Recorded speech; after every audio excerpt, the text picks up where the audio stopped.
So I'm having the great pleasure to be sitting here with a very, very special person for the network.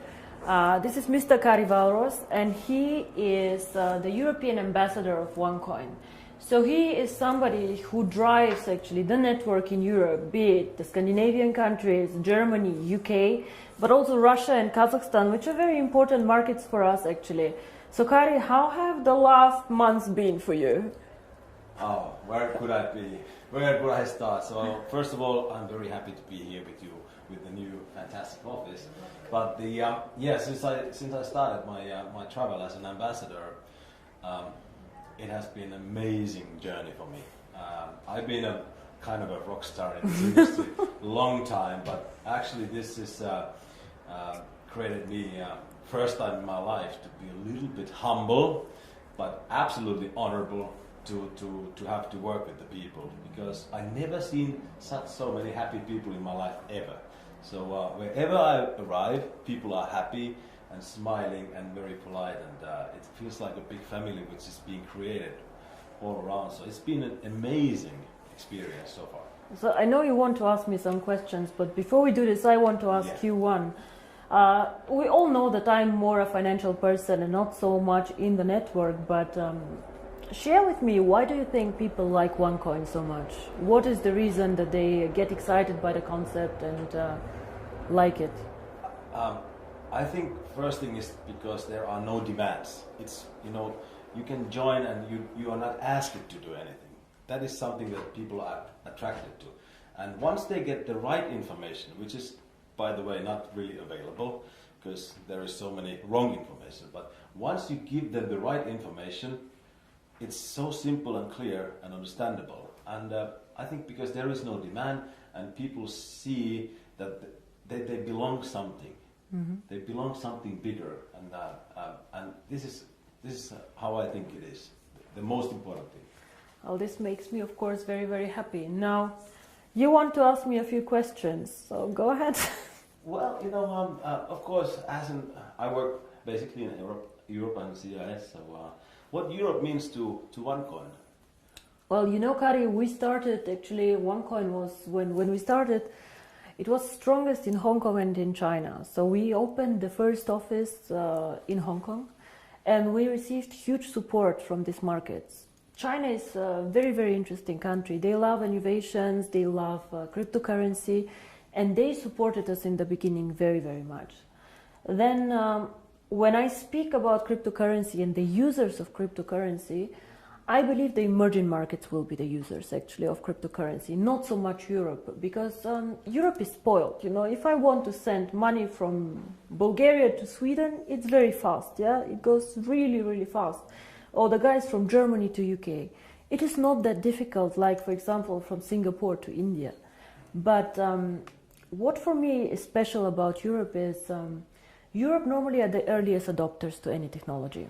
Very, very sophisticated people who understand innovation, who are the first ones trying it out. So whenever they get excited about something, it gets quite big actually in the world. All the iPhones and all this, they started in the US, but the Europeans also like this a lot. And I think the European market currently gives us huge support to roll out to the emerging markets. Even if they do not use the cryptocurrency so much, they practically enable all these people who will join later in Africa and in other markets to use OneCoin. For example, let's say you hold 10,000 OneCoins, and in 3 years you decide to sell a part of this. Your buyers most probably will come all from emerging markets, because these people, they do not want to buy the currency as an investment, they want to buy it as a payment system, as a carrier of value. So for example, maybe some Indian person will buy 100 OneCoins from you in Singapore to be able to send this 100 OneCoins to his wife in India. And this is why I think Europe is extremely important. You cannot build a global currency, fast, borderless payments without Europe. We are one of the most developed markets out there, and I have huge support here. A lot of the leaders come from Europe, and I think this is one of the most important markets that we have actually. All right, well, I'm working in an area that is pretty much known as a wealthy area. Europeans are a wealthy country, and also Russia, Kazakhstan, Ukraine, it's really wealthy countries. And they asked me the questions. Well, I know how I answer, but what is it? Because they are limiting the coin sales. So what is your answer to that? That why we are limiting the coin sales so drastically? I see. How they think that, so your question somebody is, wants to sell more coins. So your question is, some of us mine coins and they go to the internal exchange, and some of us sell coins and buy coins. So as one coin, as I say, is 1 year old, first of all, it's not like Bitcoin, it is not a liquid market yet. So it means that there might be a day where we have a huge demand for coin sales or a huge demand for coin buying. And this is why we as a company always say buying and selling the coin should never be a reason why you join. The coin actually needs to be used. So we need to have some time, and I say always it's 3 to 5 years until we really manage to have a usability and a liquid market where you can do unlimited sales and buying actually on the market. Until then, Kari, if you do not have limits, for example, what can happen is that one person with a huge sales order or huge buy order can distort the price a lot. And this is what happens to Bitcoin often. I don't know if you see all this going up, down in a very, very big amount. And this is called volatility, and we do not want to have a very big volatility for our coin. People do not understand how it can be that Bitcoin today is worth $500 and tomorrow only 400 within a day. This is very disturbing, and if you are a merchant who takes Bitcoins, you don't want to have this. Because you want to be sure that if you take a Bitcoin today, it will not be valued 20% or 30% less tomorrow. Of course, you're very happy if it's valued 30% more, but it goes both sides. Absolutely, yeah. So cryptocurrency is one of the riskiest assets actually out there. High volatility, low liquidity on the markets. So for us to achieve a high liquidity, we need to work first on the value creation of the coin, on the liquidity, and it will take time.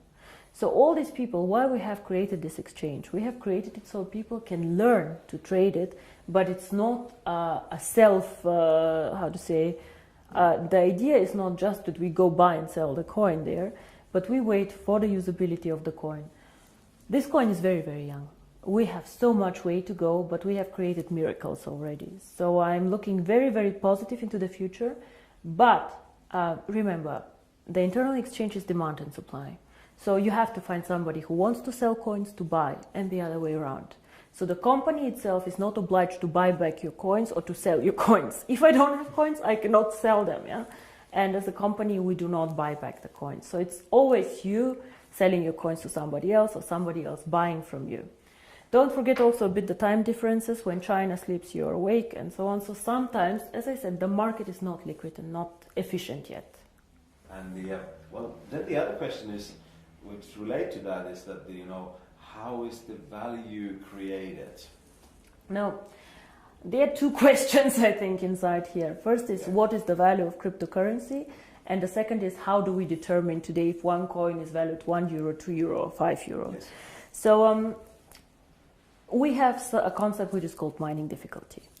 And there are calculators out there on the internet for Bitcoin. Everybody can Google them. You just Google Bitcoin mining difficulty calculator and you see how this is calculated. It's a very, very simple thing. You calculate, one is electricity costs for the mining, and the second is computer power. So to mine a coin, you need obviously a computer to do some calculations and electricity to get the computer running. So depending on these two things, the mining difficulty grows or goes down. It goes both ways. It can go up, it can go down.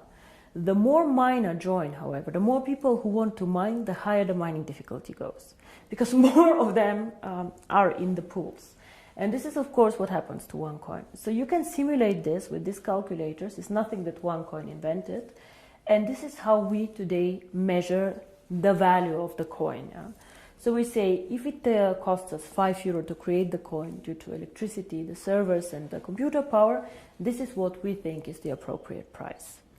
Of course, it fluctuates up and down based on demand and supply, but always in a corridor actually that we have set. So this is how we determine the price today. And the second question that you had actually is, but one day we go to the open market, so how do we know what is the value of this cryptocurrency? Why is Bitcoin worth $400 and not 1,000 or whatever? And here, in my opinion, there are two things how we determine the value of cryptocurrency. Cryptocurrency is not backed up by anything. We know this. So it's actually worthless. So it's not backed up by gold. It's not backed up by any other asset. OneCoin is not backed up. Yeah? Bitcoin is not backed up. But there's still value inside, and I tell you why. One is, first of all, the brand. Bitcoin currently have a very strong brand. Everybody knows them. They were the first one. Of course, there are always good and bad things about the brand, but they are very well known. Milka Chocolate is a very well-known brand. Procter & Gamble are a very, very strong brand. So the more people joining OneCoin and the more people speaking about OneCoin, the stronger our brand becomes. And this, I think, is something that makes us really a family, because if you go in the network marketing approach and go and sell shampoo, it does not make you stronger if somebody on a sideline sells shampoo. Only your downline makes you happy. But here, if another team makes OneCoin popular out there, this makes also your coin stronger and your team stronger. And this is something very, very special about OneCoin, I think. And so the brand. And we have currently about 2 million paid members. In the database, we have over 10 million people who know about OneCoin. So we for sure have more users than Bitcoin, for sure. We are different, we are in a different system, but there are 2 million people who tomorrow could start using the coin if we want to. And this is great. So this is one part of the value, but most people use Bitcoin currently as value storage, like gold. I put it in the safe and I keep it there, which is okay, but a bit of a dangerous concept. Everything that goes up can also go down, and you're not special. You know, and if you're not special, why use OneCoin? Why not use 2 coin, 3 coin, dark coin, who knows? So we are probably one of, or probably the only company who focuses so much on usability of cryptocurrency. Why cryptocurrency? How can it change the world? And our 2 slogans are the future of payments or join the financial revolution. We believe that actually cryptocurrency can be a vehicle for money transfers. So for example, as you do Western Union transfers, you can use cryptocurrency to do a transfer. Fast, borderless payments. And there's a huge demand for this. 2 billion of people have no bank account. 2 billion. Of course, we cannot capture all of them. But again, if we capture only 10 million or 100 million people, it's a network. It grows so fast. We see what happened, you know. December 2014, I was sitting at my desk and I had a bet with Per Carlson, who is not here anymore, if we will manage to have 10,000 people. And we did a huge celebration with 10,000 people. Today we have 2 million after 12 months. It is incredible. And this is the network effect. The more people know about OneCoin, the more they will come and the stronger the brand becomes. Everybody talks about MLM today, that it's pyramid, whatever you call it. For me, I have worked with this for a very long time. For me, it's one of the biggest industry today in the world. But if I ask you, why did you choose to do MLM, to build this company up? I know that you have a background in financial and everything, but why did you do this? It was not an easy decision, first of all, to do network marketing. When I started OneCoin, my vision was to do cryptocurrency. And outside in the industry, I did not know the industry well, to be honest. I knew some people who were working there and who are either personal friends or good acquaintances, so who I trusted. But what I saw in the beginning were some companies who really went bankrupt in a bad way, owing money to their members, money to their people. But I also saw some mainly product-based companies who are doing a very, very good job out there and an impressive track record. So I saw that not everybody is bad or not everybody is good. So it's an interesting industry. Why I chose it for my cryptocurrency? I believe that we as a cryptocurrency can be only successful if we have many users in a global network. And to be honest, I did not see a better distribution model for this. I did not see another way to attract people in to the cryptocurrency and these people to be spread out geographically so well. OneCoin can work only if it does cross-border payments. So if I have OneCoin only in China or only in Europe, it will not work well. We need the emerging markets, which is Asia, Thailand, Philippines, India, Africa, very, very interesting. These are the users of the coin. And if I would have gone in a traditional way, let's say with an IPO, with big investment funds, these people can buy, let's say, 100 million of coins, but they keep them, they do not use them. So for me, it was more important to get many, many users, even with a small investment sum or with a small sum that they want to participate with, but spread out geographically. And until now, I do not regret it. It's a very competitive industry. Unfortunately, sometimes I see the concept misrepresented. Yeah? We focus mostly on education, financial education, because in my opinion, nobody can understand cryptocurrency, nobody can understand even the financial world out there without education. So education is our product, and some of our members choose to mine the coin. By the way, I don't know if you know, but currently I checked the numbers, about only 10% of our members mine currently the coin. Oh. Only 10%. So a lot of the people, or I think most of them, actually participate in the program for the education. And this is something that makes me really happy, because this is what we are. We would like to foster a financial revolution, and financial revolution always comes with knowledge, education, and I think this is a very, very big part of the company. Now, Per, you asked me about the future of the network once all coins are mined. Now, I see the network as its own system, as our own ecosystem, and I will never go and sell shampoo in this network. This will never happen, because I have never done a network marketing company before, and I do not plan to do ever again a network marketing company. But the network itself is a value. It's a business that you guys are building. And for us, of course, it's also a value, because we can push our ideas through this network, and we can do a lot of things there. So to me, the ideal future of the network is to push, even when all coins are mined, the value of the coin. Be it to attract merchants for the coin, be it to create products who are connected to the value of the coin. And all what this network should focus on is something that somehow enhances the value of the coin. You guys know that we did some acquisitions, actually some networks that joined us. For example, Conligus, OPN. All these networks somehow helped us to build up the coin. Either they had interesting software for us, or they were geographically interested. But we never let somebody join us just because it's good or just because it's more people. We always strategically think of the future of the coin and how to make it stronger.